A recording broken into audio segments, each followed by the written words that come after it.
At The Rock, we saw the screens went black. Yes. What happened? On my system, everything was fine. There were videos of ballot boxes being moved around before election day. What happened there? Okay.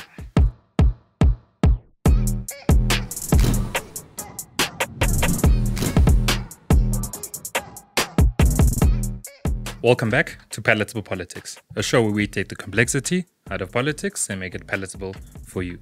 With me, your host, TJ Maslela, welcome to the show.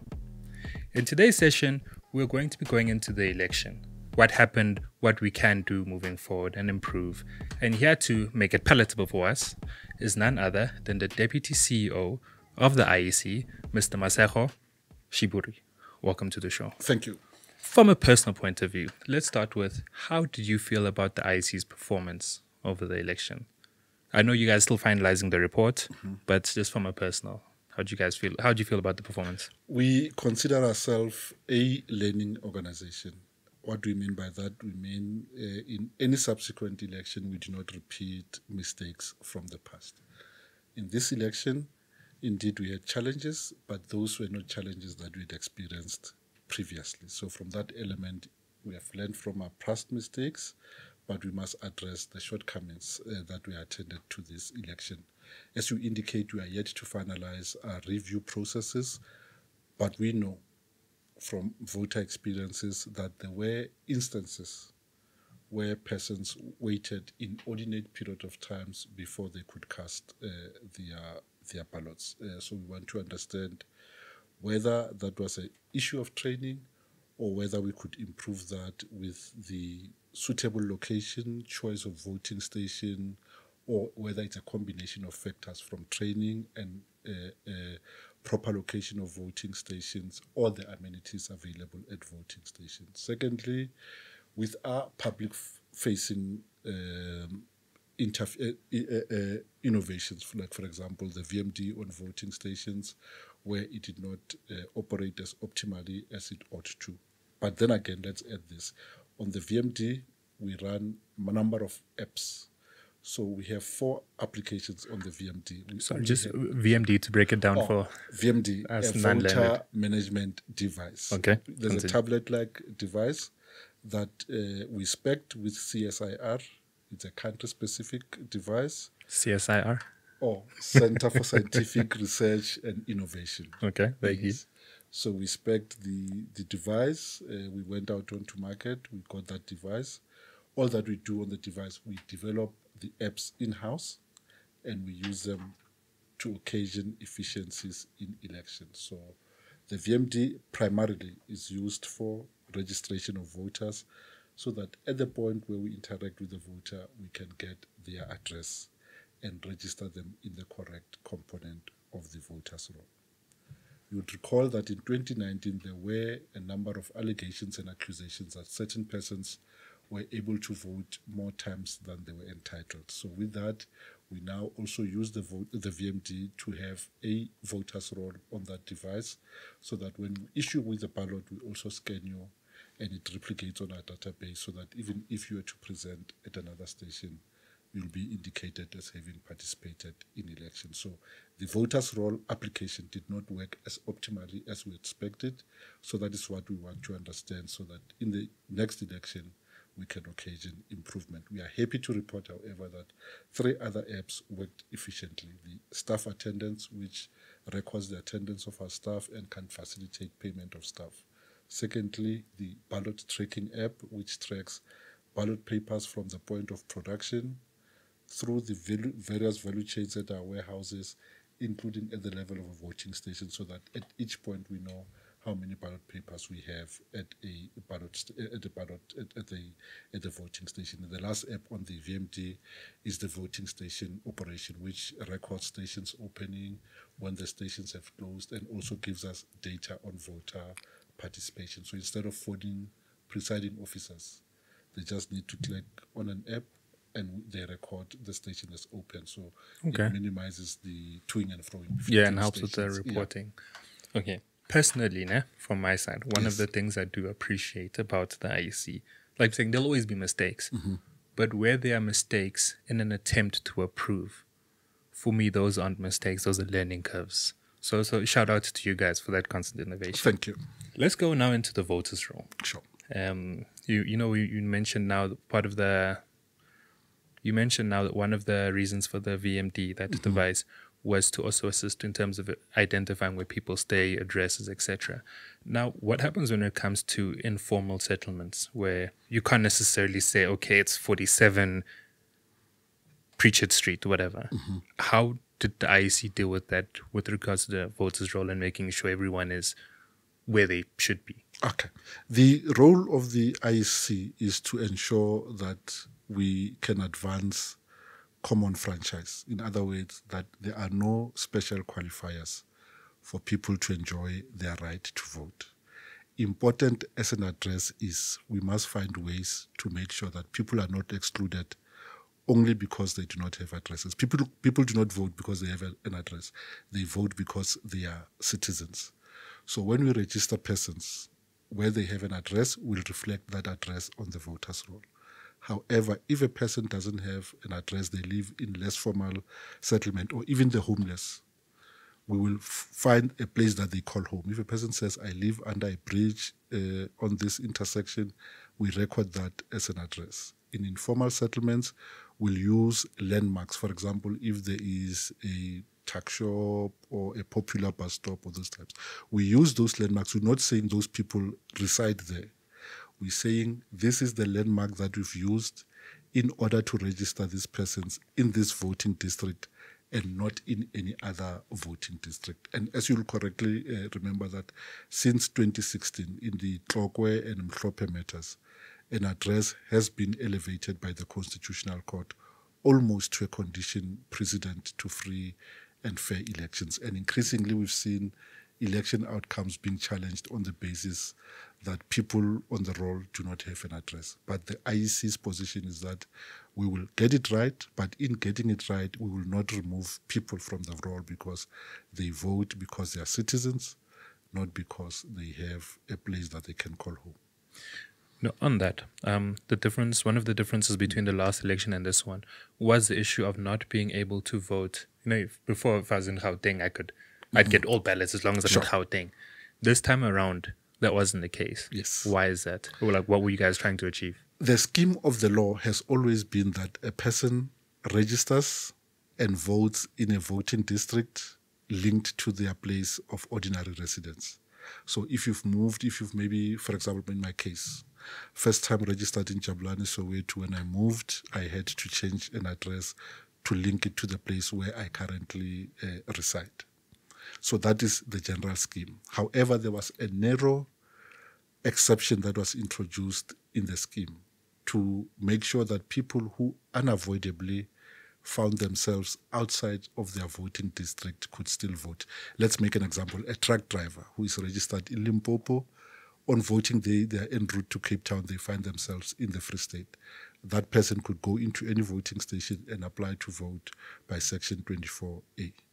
In 2019, and in fact since about 2009, that narrow exception had been abused by people who are not unavoidably outside of their areas, but people shopping for shorter queues. In 2019, there were allegations that people were able to remove indelible ink from their finger and go and present at other voting stations and vote at those stations. Faced with that reality, Parliament amended Section 24A.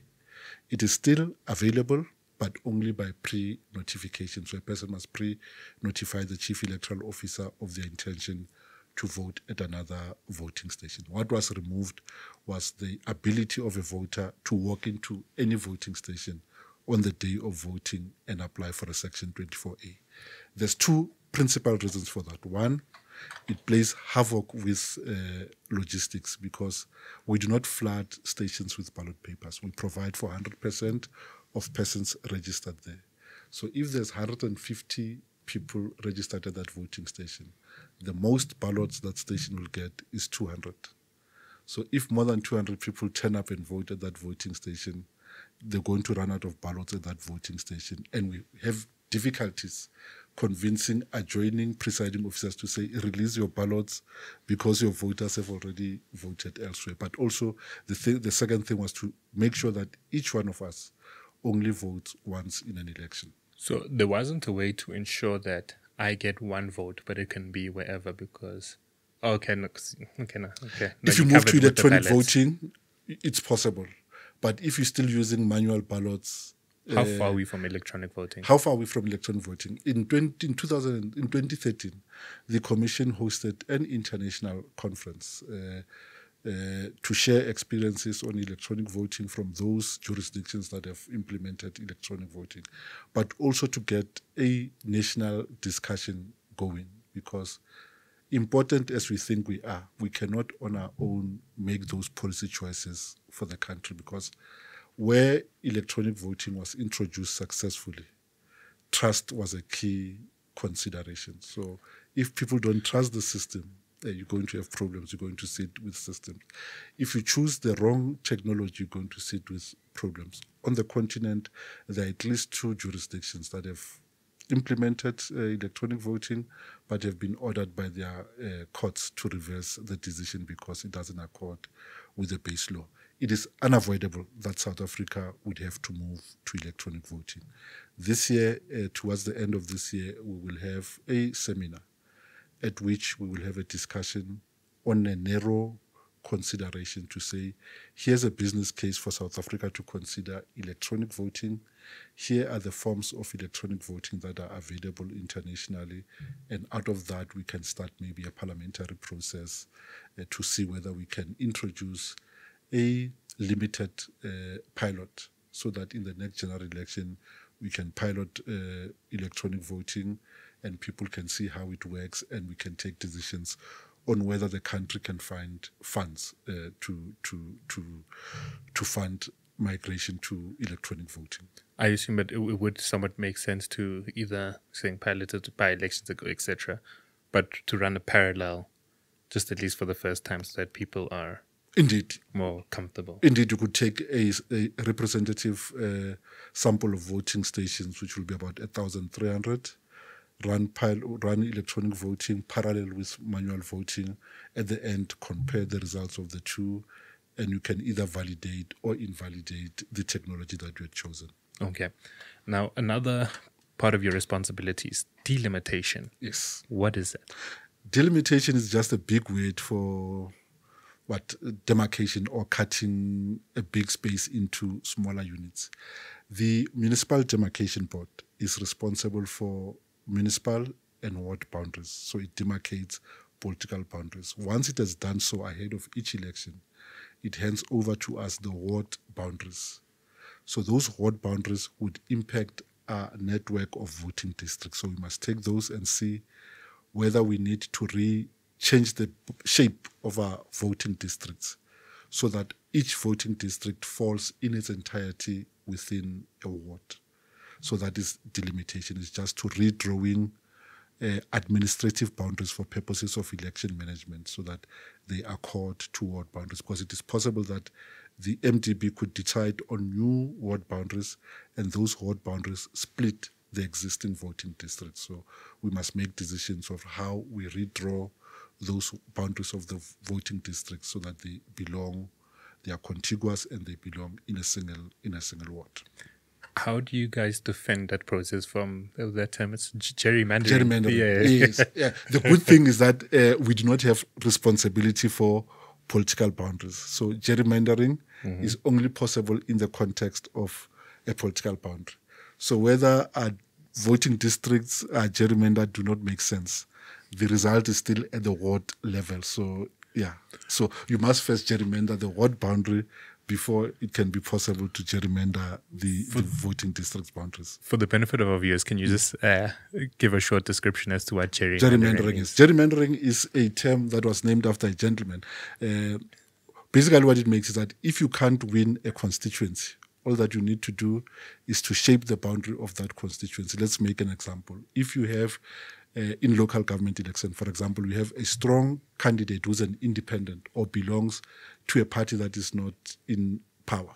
Okay. So during the ward demarcation process, you influence the people who demarcate wards to demarcate wards in a certain way, to either include other people into the ward or to exclude other people from that ward, to dilute the strength of your opponents. So that is gerrymandering. So where you move people out or into a geographic space to influence the outcome of an election. If you combine maybe a town and a township, Yes. you can influence who wins that ward. Or Like if you a combine Broncos a parade, hostel, if you have a hostel as a ward, you know the outcome are likely to support other political parties. However, if you excise significant parts of the hostel and include township houses into that, it may have different outcomes. So those are types of gerrymandering. Fortunately, in our case, unlike other jurisdictions, we are not responsible for drawing political boundaries, so we are saved from. Is that a good or a bad thing that you guys don't It's have a the bad thing. responsibility? It's a good thing because we can't be creative. Okay. Yeah, we can do the right. We can only but do the right thing. Okay. Now, I mean, we have seen the whole thing of land grabs, and people, most of the time led by a political party, where they say, hey, everyone, come grab a space here, live here. Would you say that there's a gerrymandering component to it, or is it just a political ideology or objective that's being achieved? The good thing with us is that we do not look behind the motive. Okay. We just say, are there people there? If we do not create a voting station for them, will they be able to vote? If the answer is no, we will in all likelihood create a new voting district to service a new settlement, whether lawfully created or unlawfully created. Our role is to extend constitutional rights. So in all instances, we will do that. That is consistent with our responsibility, as I indicated earlier, that even for homeless persons, people who say, I don't have a physical address, I don't have a home, I sleep under a bridge, we find a way to account for those persons on the voters' roll. Okay. Now, moving to the voting and the counting component, there was, a lot of talk, allegations there. Let's start with the first one. There were videos of ballot boxes being moved around before election day. What happened there? Okay. Voting happens in 23,000 voting stations. We have 9 provincial warehouses. We have 257 municipalities in the country. So ahead of an election day, we move, as a matter of course, materials and we store them closer to the point of use so that we increase the chances that on voting day, one, we can open the stations on time because the material is close to the point of use. That has been a practice throughout the states because the credibility happens at the voting station. Whether we move the ballot box a day or 3 days before, if we determine that it is safe, for example, in a school where they give us a strong room, we'll store the materials there overnight so that in the morning we do not handle materials, we only receive ballot papers and security materials. So 2 things. There's what we call general materials, and there's what we call sensitive material. Sensitive material will be your ballot papers, your validation stamp to validate the ballot on the back. Those materials are never distributed in the same channel. Okay, interesting. They meet for the first time on the morning at the voting station. So the bulk material we can even leave there until the next election because there's no harm with it. Because before the station opens, the presiding officer must demonstrate to party agents that are present that the ballot box is assembled for the first time. It is empty. They can look, they can attach, they can record the seals that are on the ballot paper. So in those instances, we can only presume that it was people who did not have knowledge of the operations of the IEC and they did not bother to ask. So they started taking videos and interfering with our handling of material because they alleged that it was an indication of vote rigging. So I don't know how you rig when you don't even have a ballot paper, because the ballot paper would only have arrived in the morning.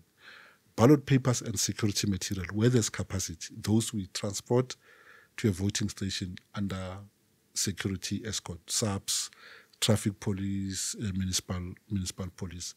But the mere absence of SAPs doesn't stop us from distributing those things, because we accept that we also don't want to stretch SAPs unnecessarily. Where we determine it is safe to move these things to a voting station, we will move them to the voting station. So unfortunately, those videos started surfacing as proof that things untoward were happening. Then, with regards to the vote counting, okay, 9 o'clock hits. Yes. Voting closes is done. If you're in the queue, still in the queue. Now, voting station closed. What happened from there? Okay. Good thing, because we still vote manually. We do not move any ballot papers unaccounted or uncounted. So at the close of the station, at most, the staff will take maybe a 30-minute breather break.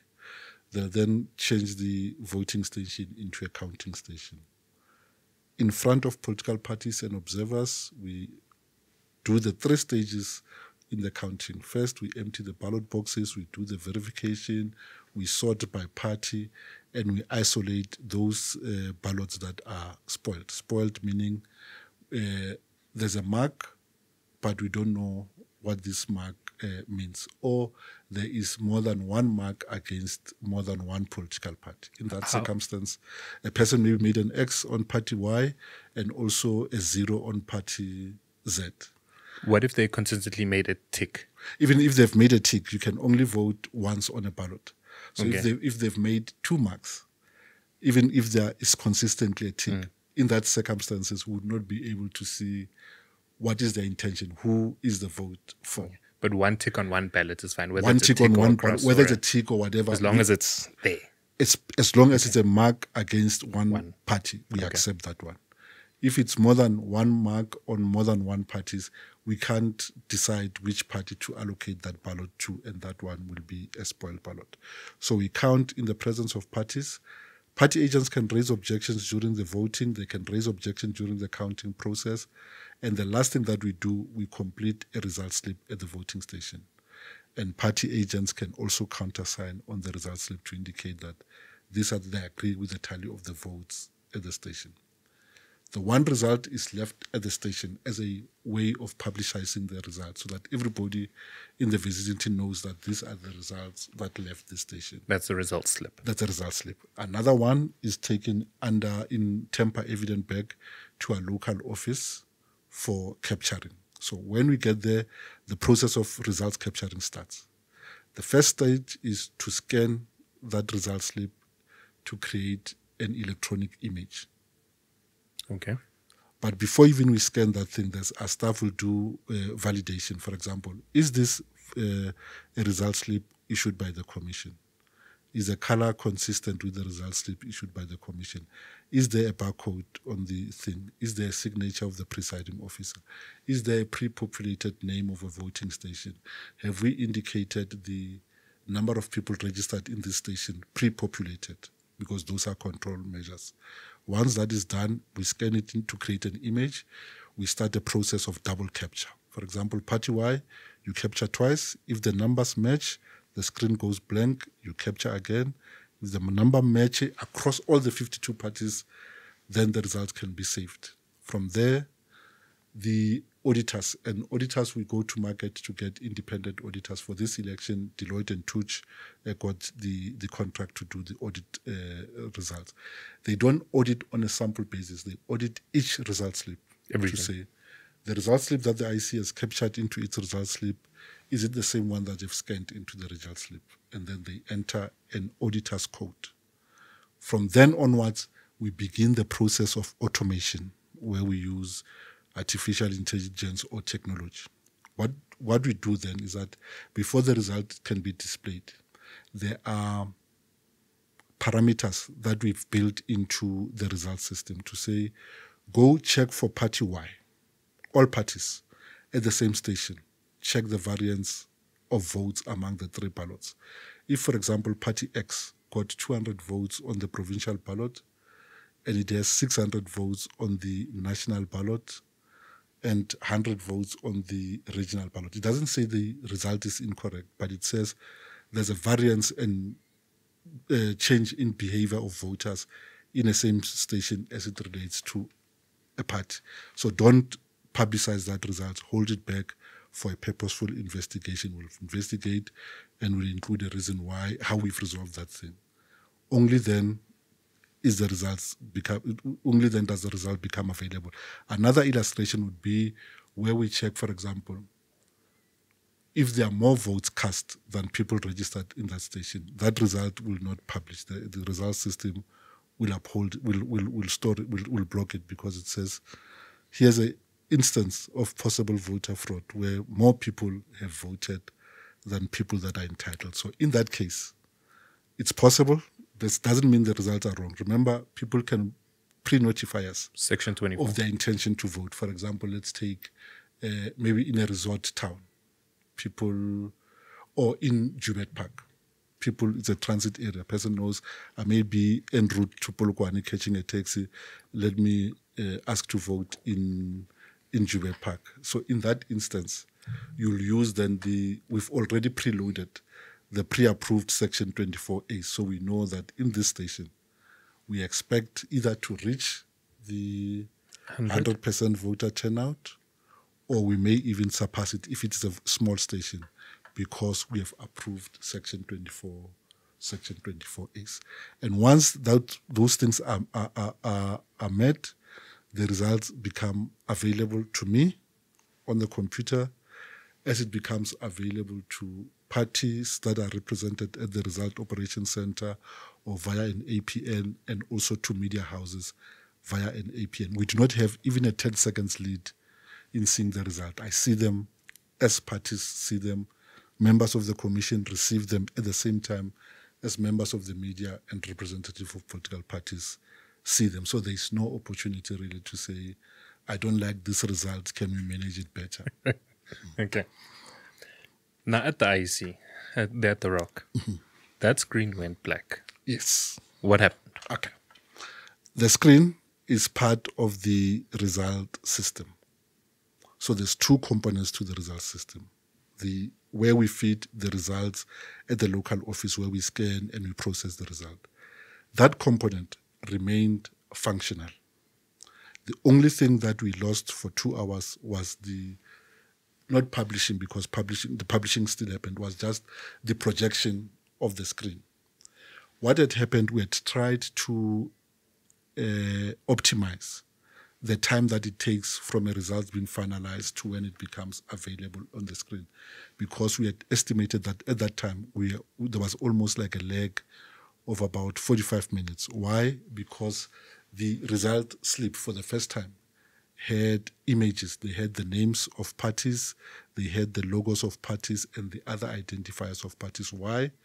In order to avoid mistakes in the past, where, for example, a presiding officer, either because of fatigue or they were not paying attention, they would mark the votes of party A against party B, especially where parties had similar sounding names or similar logos. So with that thing, it made the transmission of results data-laden and it delayed on the thing.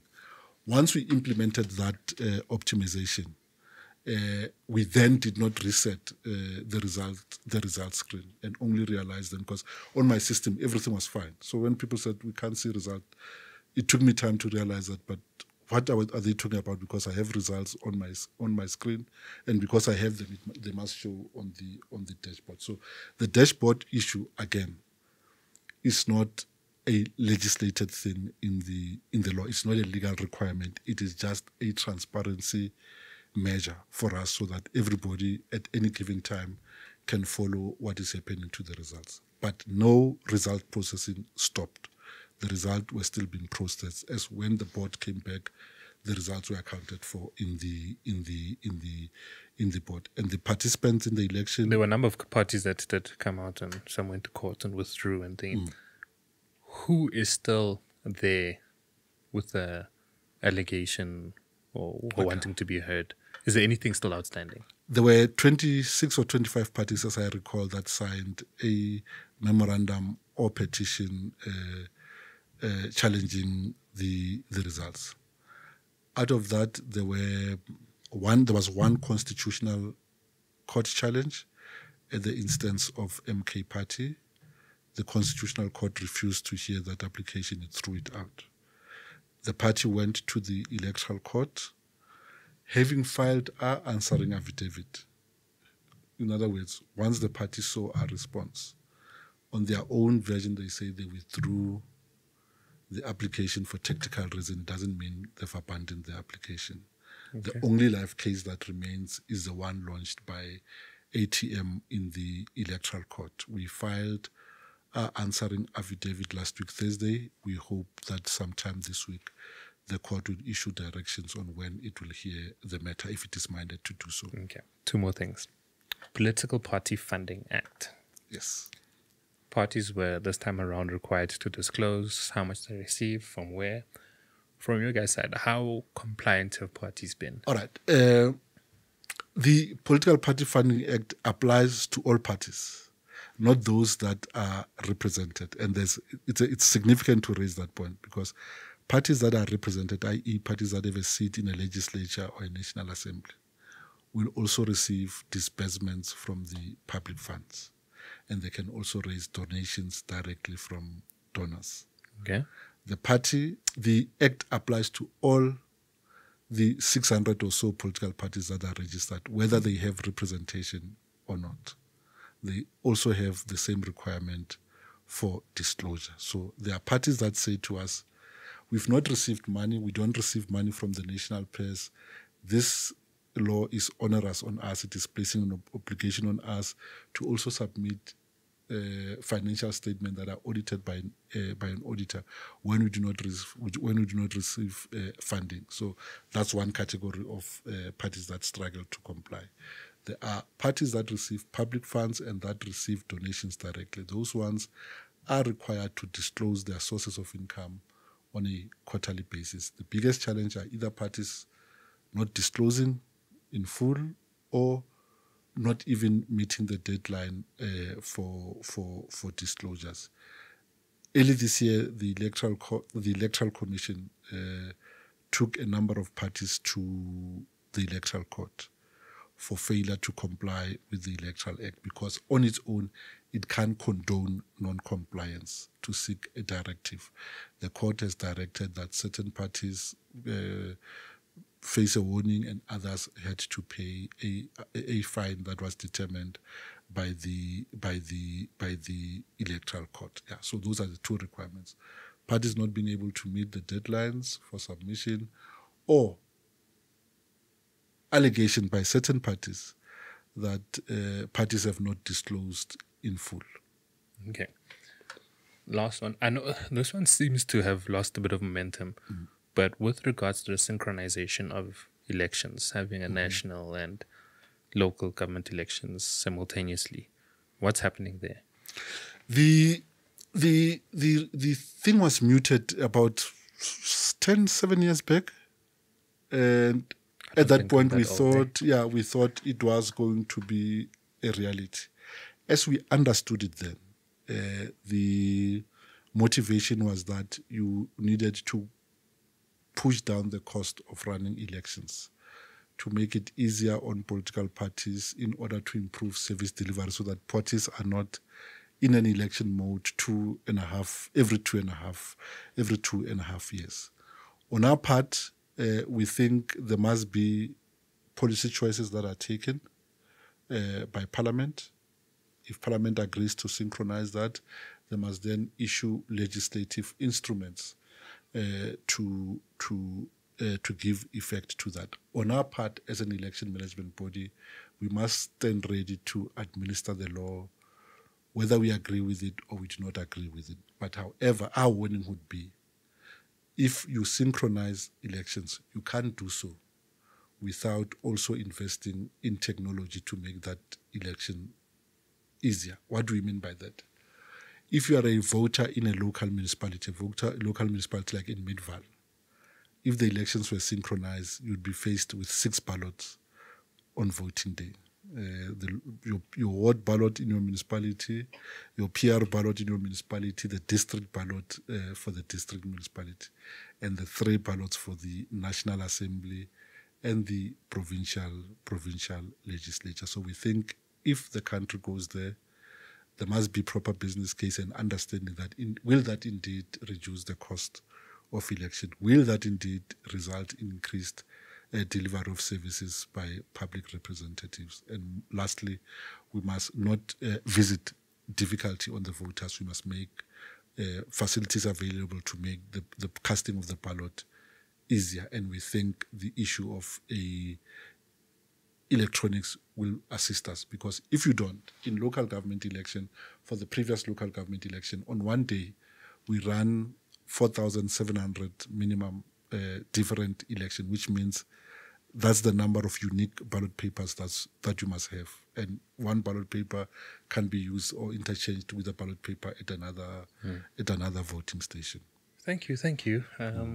1, for making time for us, and 2, for running the election credibly free and fair, right? That's a term, no? Yeah. It's fair and fair. Yeah, no. Thank you. Thank you very much. Yes. Guys, hope that's been insightful. Please don't forget to like, subscribe, share. Let us know what else you would like to hear. I know you're going to be as willing to come once the final report has been declared, and we can go discuss that, right? Indeed, we'll come and tell the nation what it is that went wrong, what it is that we're doing right, what it is that we did right, what are we retaining, what are we jettisoning, and whether there are any legislative arrangements that we are putting in place to ensure improvement in the next round of elections. Okay, thank you. You heard it for yourself. But guys, like I said, like, subscribe, share, same time, same place next week. Palatable Politics.